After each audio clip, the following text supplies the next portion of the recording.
Hello, everybody, and welcome to another My Music. I'm going to be speaking today to Mary McAvoy. Where are you coming from, Mary? I am in Rhode Island in the States. Oh, Rhode Providence, Island, along that bit of the coast, East etc. Coast. Yep, There's quite a few musicians around there. there are. There's a lot of us. Yeah. Well, we'll get into talking about that in a minute, but are there people that you bump into all the time, other musicians? Yeah, I mean, I do live in a small state, so we all kind of stick together. So we've become good friends. So I see them a lot. Yeah. I love it. I love it. Well, we'll find out a bit more about Mary and her music straight after this. Keep on, don't stop.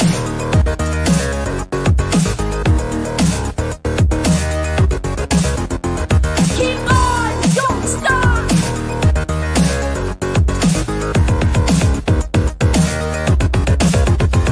Keep on, don't stop.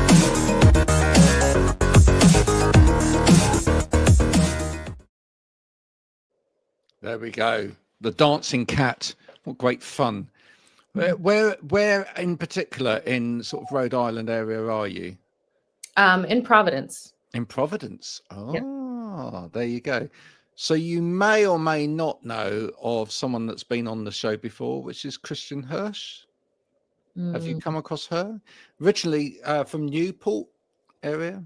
Okay, it sounds familiar. Maybe if Yeah. Throwing Muses was the band that Okay. that she was in. Yeah, but it's definitely an area that's always had slightly a more sort of almost undergroundy feel or alternative feel to it in terms of music. Why do you think it's a great place for music, that area of America? Yeah, that's a good question. I think touristy areas tend to lend themselves to Tourist music.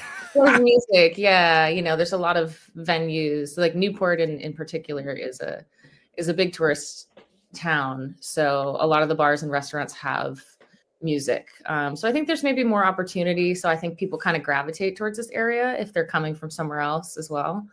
But yeah, it's just like Rhode Island's a small state. It's kind of a small town feel. Like Providence is a city, but it's little. And it attracts artistic folks. I think there's a lot of not just musicians, but like there's other forms of art in the area as well. So I think it's become sort of an attractive spot to creatives. Yeah, you've got a dog there, haven't you? I do. Yeah, I love that. she's whiny. No, it's good. Dogs are great. What's your dog? She's a mix. I think she's like part dachshund, part beagle. She's little. Oh, you got a sausage dog. She's a little bit of a sausage. Yeah. Yeah. We got a sausage dog here as well. Okay, the black and tan, or Black and tan, miniature. Yeah, absolutely. His name's Trooper. He's very into his music. He helps me write the newsletter. I love it. And that's what I'm sticking to. Yeah. So yeah, she wants to come out. I'll bring her. Yeah, no, let's see the dog. That's always good. Oh, look. Hello, dog. She's a star. Yeah, they always are. They always are. But they're very kind of like they're beautiful creatures. Anything that's got a bit of Dachshund in them, because they love just like cozying into you. And like touching me all the time. Yeah, sneaking under the blanket, just kind of like acting like a hot water bottle. Yeah, exactly. Finding like the corner of your leg. She's always in my knee or whatever. Okay, so let's come straight out that question with something that leads out of it, which is so what's your kind of cozy blanket hot water bottle when it comes to music? Ooh, great question. Yeah, I think it's music that I grew up on, like Celine, Dion. Oh, wow. Yeah, I really loved the big singers when I was a kid. My mom would listen to Celine and Whitney and Mariah Carey. So that's always like a nice comfort thing. It takes me back. I've heard you online doing a bit of Whitney as well. Saving All Your Love, which was the first single, I think, in the UK. That's right. I remember buying that on 7-inch back in the day when you actually bought 7 inches. Yeah. Yeah. Well, a really great song. And I love the fact that you were doing that particular song as well, because that doesn't get covered quite so much. You know, people tend to go for like the bigger numbers that were a little bit later. Yeah. Yeah, I But like to bring it back to the original. yeah, that had real soul to it. What is it you're looking for in a song then? Yeah, I mean, what you just said, I like to hear the soul of the musician. Yeah. And I think just like some older music, even like this morning I was listening to Ella Fitzgerald. Oh, You know, so anyone that's just really able to convey their emotions through their voice, I think is inspiring to me, because that's what I like to hear, and that's what I aspire to do in my own music. yeah. Now look, you're a musician of now, so you're not going to say this, but do you think it's harder to become a voice with like that intensity and that soul these days? Because I almost feel like it's such a saturated time in terms of music or whatever. Did you feel like it's and the listenership is like moving so quickly from one song to another? Do you feel like it's harder to get to that soul these days?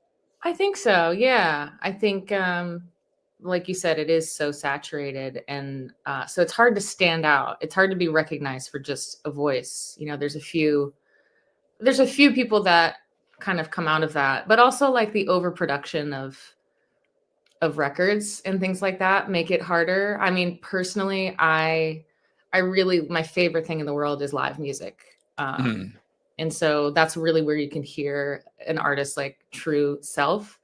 And it always blows my mind when people sound completely different on the track than they do when they're live.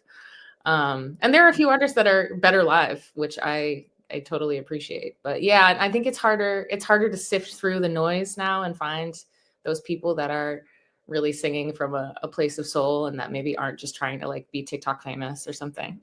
Yeah. Can I ask you what got you into music in the first place? Was there someone in your family that was into music, or was it friendship groups, or what started your journey in music? Yeah, I think it was my family just listening to music. My parents weren't musicians, but there was always music in the house, so they definitely appreciated good music.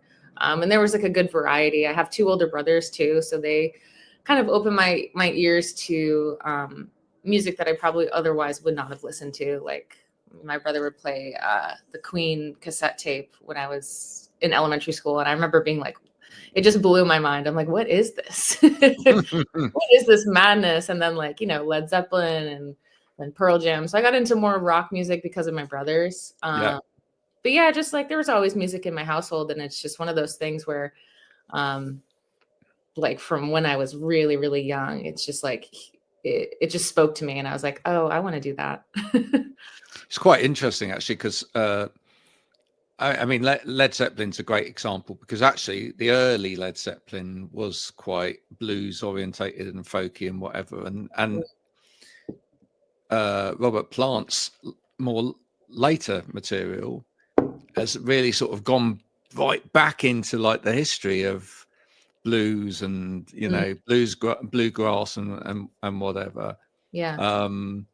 Have you found yourself trying to go further and further back as you've gone on?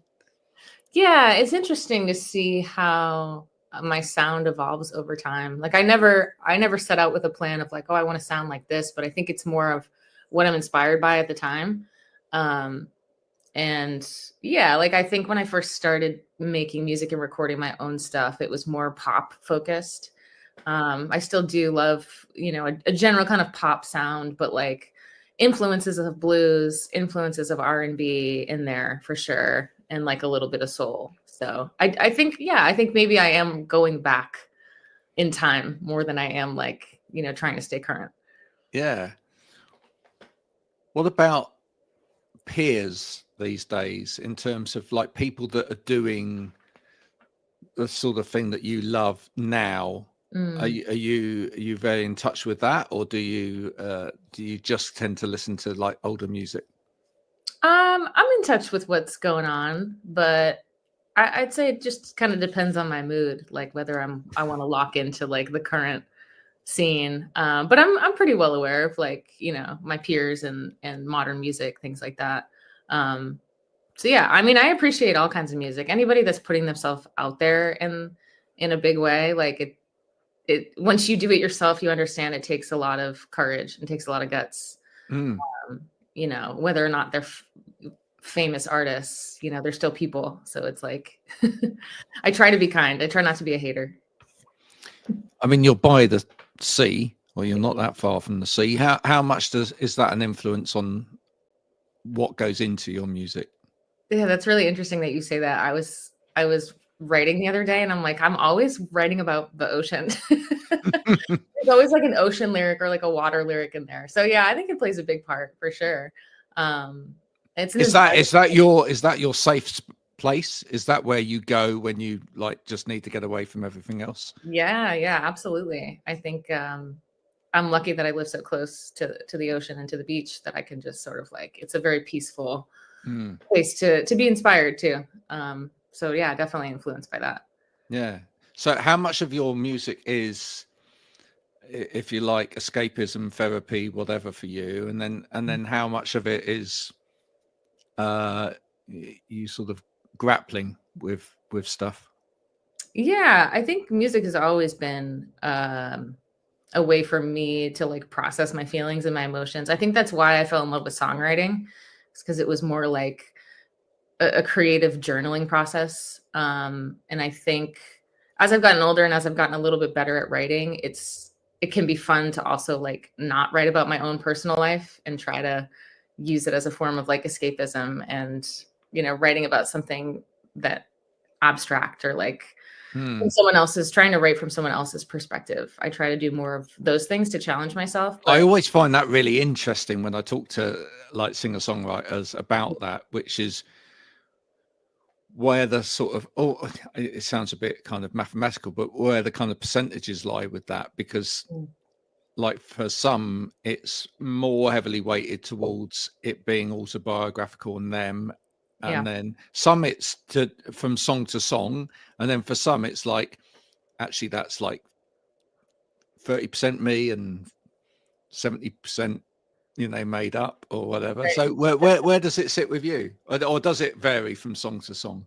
I think it varies, but I would say most of it comes from autobiographical, my own experience. But even if it is writing from my own perspective, like all of it is hyperbole. You know, like I'm exaggerating to make it more interesting. Yeah, it's all made up, but it's all real. Yeah, exactly. From my lens, but yeah, not all of it true. Like I wrote about burning a town down, and that's not something I did. So what? No, but it's an interesting point though. Why did you write about burning a town down? What made that come to your head? Oh, I don't even know. This song in particular, it's called "Fool's Errand." And it's one of those songs that like I wrote very quickly. It sort of felt like this like weird channeling moment, but I was really writing, it's kind of a blues song. So I was channeling that kind of energy, and it was about like, you know, ex-boyfriends that have kind of done you wrong.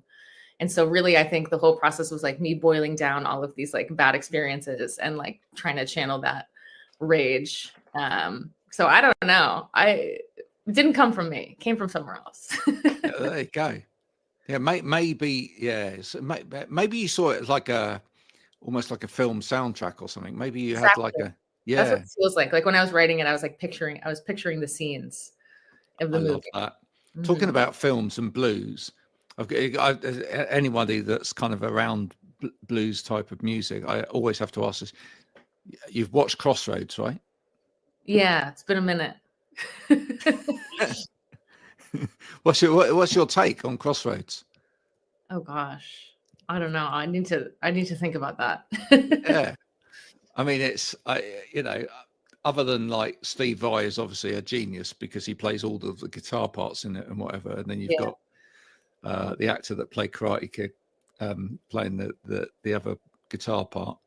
But what about all of that mythology around the blues about like selling your soul to the devil and all of that? Do you love all that, or do you feel like that kind of detracts from where the blues really came from.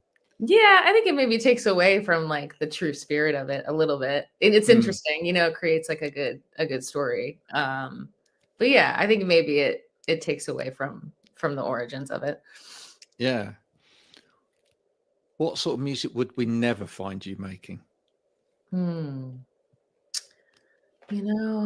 Never find me making. Some people say like, no, nothing's off limits. I just don't know where it will take me. But some people have got very clear ideas, like, you'd never find me doing a sort of thrash metal. Yeah, I'm kind of into some hardcore stuff, so I don't know. Nothing's really off the table for me. Okay, that's cool. Good to know. Yeah. Yeah. Do you feel like there's like what about things like jazz? Would you go further down the jazz route, for example? Oh, totally. I never studied jazz. I certainly appreciate it and love it. And the guys that I play with are jazz musicians. So there's actually a lot of, noted. yeah. And especially our live stuff, when I play my songs live, there's a lot of jazz elements in there and jazz chords, just because like of their background. So definitely you can hear it in my music. Yeah. Yeah. Is there a jazz classic that you would love to, record one day, put down one day that you haven't yet?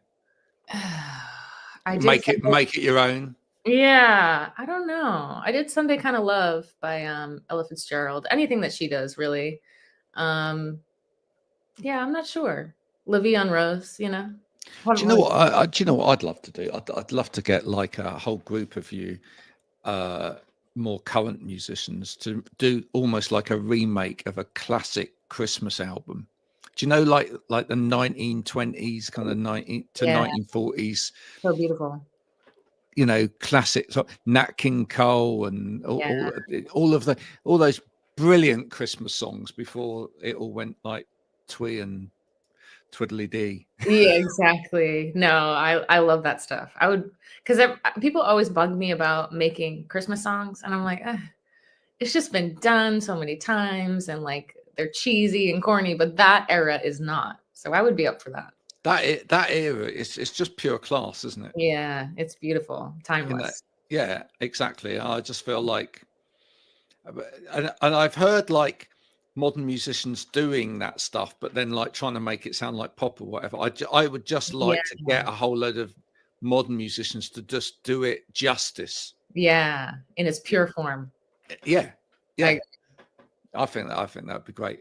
If you're listening to this and you'd buy that, just let us know, because we could put some people together. I know some record company people. We could make that happen. That would be great, wouldn't it? It would be awesome. We won't get it out this Christmas, but it would be the following Christmas, depending upon when you're listening to this, of course. Yeah. How do you go about finding your audience? Because that's we talked a little bit about that earlier, but for you, I mean, you've got quite a strong following on Instagram, for example, but how do you go about trying to build your community? And oh man, I wish I knew. $1 million question. I wish I knew. I wish I had the answer. It's so challenging. I don't like to speak a lot of like negativity into the universe, because it's important to stay positive, because it's so easy to quit in this business, and that's part of the reason, is because technology makes it accessible to so many of us, but it also, like we talked about earlier, is so oversaturated that it's really hard to stand out, and it's really hard to build a following. So I try to just be myself, but also be creative to try to reach new people. Like, I like to make like silly kind of funny videos sometimes, like on my Instagram or my TikTok, hoping that like people can just like understand me as a person and maybe vibe with that. But like, yeah, I wish I knew how to find my perfect audience. I'm still working on it, but social media is a big tool. So I'm mostly trying to do those sort of things and make covers and or clips of songs that I write, things like that. Yeah, we've had a few people on here recently where they've had that moment where somebody famous has kind of just walked into their life for a minute, and then it's you know, but even then people have treated it differently, Right. which I think is quite interesting. I mean, we had Hayley Reardon on not that long ago, and you know, she got to play with Ed Sheeran sitting at her feet, right? Yeah. But I love the fact that she was was very humble about it, and also really didn't utilize it like some people would, which Yeah. I felt was all credit to her in a Yeah. way, you know. Yeah, it's hard to take those moments and not like, I don't know. Like I was on The Voice last year, and that was helpful for reaching a bigger audience. But it is also challenging even to like capitalize off that moment. And how do you do it correctly? And how do you get people to be interested in you and not just the show? So that was a challenge for me, because you know, a lot of the people that watch that show are just kind of fans of the show. They're not necessarily looking for like their new favorite artist. No, we've had a few people on from The Voice. We had Dan, and we had Faye. I've done a couple of interviews now with her. Yeah. What was the biggest lesson you learned about the business from doing that? Oh man, good question. Biggest lesson I learned, I think, is that there's a lot of ways to make it. There's a lot of ways to do it, right? Like the Voice is one avenue, and also, you know, there's no end all be all. Like there's no Olympic gold medal that you reach, even if you win a Grammy. Like it's just always a process. So like The Voice is very much, you know, a stepping stone. It's like, it's a platform to get yourself out there, but it's just one step on the way, you know, and it feels like in the moment, it's your whole life. So it feels big, and it was a big moment, but you realize that that moment comes and it goes, and life keeps on moving, and you gotta keep trying. You gotta keep going. So like that doesn't solve all your problems, right? Well, and it was something that I was talking, or we were all talking about in our sort of communal group that we have a little group that meet for tea and chat every Friday at 1:00 in the UK time. Love that. And we have a online community as well that helps support people. And you know, we were talking a lot about that today, that it's hard at the moment. It's hard out there for everybody, no matter what kind of business you've got. And it's hard to sort of stand above the you know, the noise and the crowd or whatever. But yeah, the biggest problem half the time is the echo that comes back, which is that success looks like this.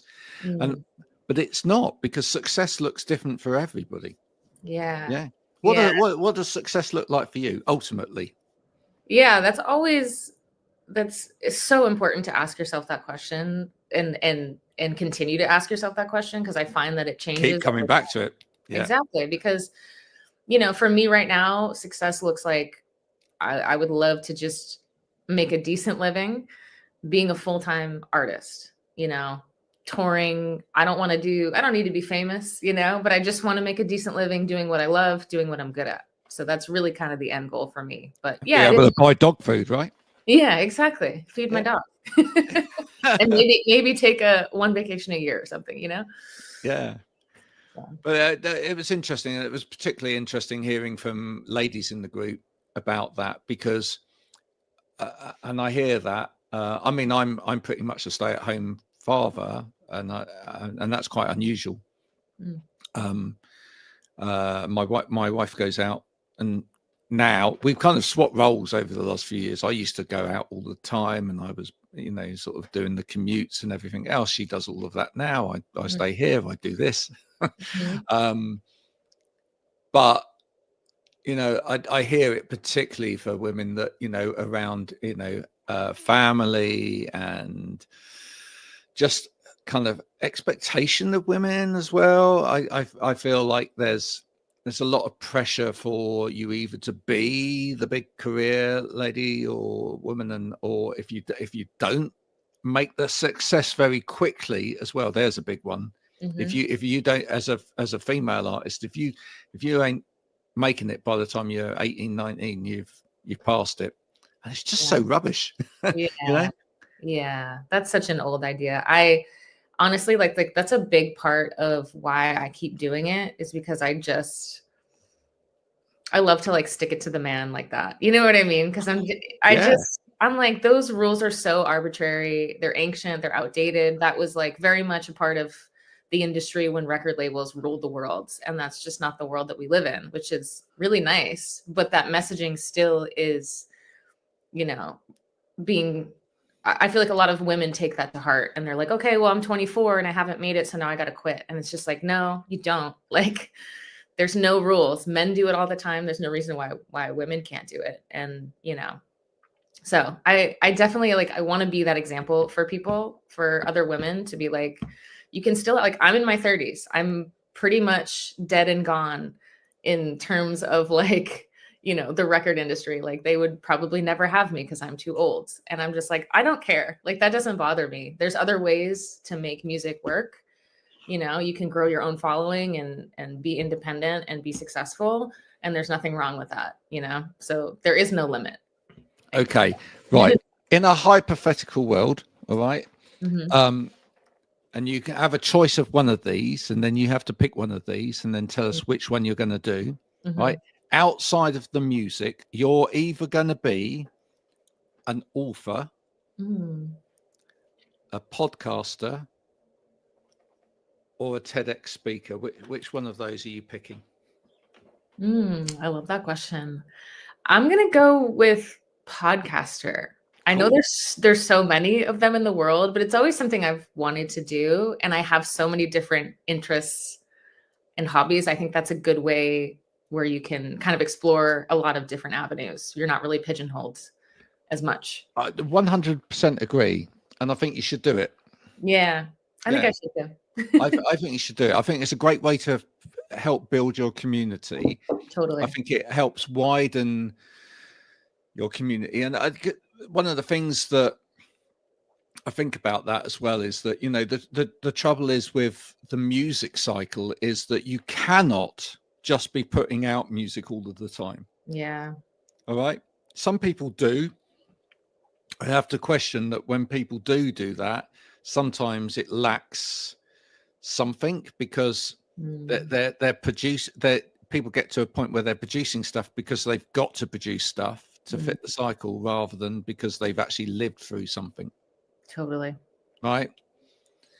Whereas I feel like actually if you can develop another side to you where you're keeping communication with your audience whilst you're doing the other thing, getting it ready, that's good. Then you don't have to keep doing that. And the next single's released next week. Yeah, thing. absolutely. And it's great too, because it's still a creative avenue. So you're using the creative juices, but in a different form. Cool. Right. Yeah. So you're doing a podcast. Okay, perfect. Okay. Right. And now 3 subjects that you would talk about, which are to do with Mary and what Mary likes or what Mary's got an interest about that aren't music. What 3 subjects are you picking? Okay. We're going to do like a little bit of pop culture. Cool. And we're not just talking pop music, we're talking pop culture, yeah? Yeah. Right. Pop culture as a whole. Yeah. A little bit of that, a little bit of like spirituality and quantum physics in there. Oh, my son will love that. Okay. Cool. Yeah. Did you study quantum physics? No, I just read a lot about it. Oh, okay. Self-study. My son's at university at the moment doing a degree in theoretical physics. So Love that. It's clever stuff. That's so cool. Yeah. Yeah. If I could go back, that would be something I'd be interested in. What else? Maybe like psychology. I studied that at in college. So yeah. Those are great areas. Yeah. They're great areas. Now we'd have to come up with a name for it with Yeah, that's tough. How do we boil up into? But that's where the audience now comes in, folks. When this goes out, we're going to put that clip out. Okay. At some point, I'll put that clip out over the next week or so. And if you're listening, if you've got a name for Mary's podcast, could you respond with the name for Mary's podcast, please? Yes, please. Help us. Help me. That would be good. There's a bit of content for you see? That's great. Yeah. I'm going to start a podcast. It's going to be these 3 things and a bit of music, obviously. What's the name of the podcast? And, I find as well, if you if you involve the audience in your content, you get so much more from the content as well. Do you see that? Oh, absolutely. And it's more fun, you know, bringing Mm. other people into the folds. It helps like get the wheels turning, you know. Absolutely. Oh, the dog's just decided to wake up. Hello. Oh, hello, You dogs. going to come and say hello? Join the party.